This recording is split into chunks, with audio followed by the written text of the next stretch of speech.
right, here it is. This is the guitar that my dad built for me when I was 15 years old.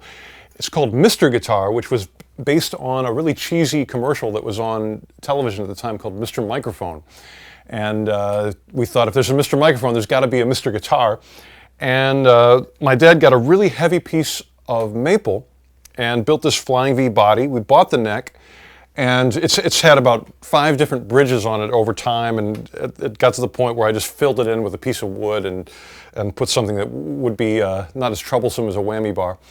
But I played this a ton when I was a teenager, and it's a great, purpley pink cover. This was actually when I was featured in Guitar Player magazine, which was my first big, exposure to the world. Mike Varney's Spotlight column. This was the guitar that I was holding. And what were some of the tunes? I just remember having, at that time I was really into Van Halen, so I was working on all that kind of,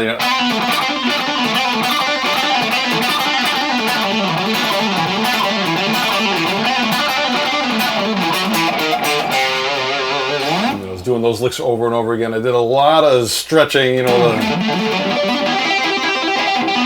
kind of stuff. But man, I got this out of the case yesterday, and the nostalgia came flooding back.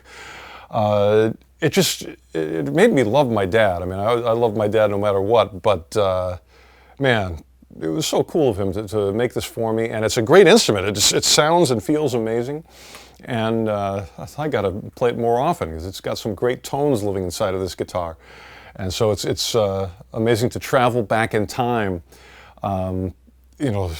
with the courtesy of a piece of wood and some strings. So if you've got a guitar that you started with, don't sell it. Keep it. It'll bring back great memories of what you played when you were however old, when you were a teenager, hopefully.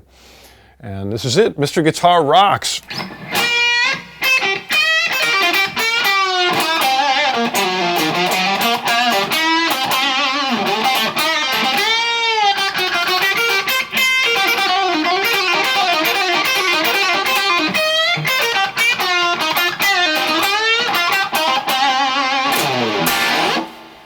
Huh!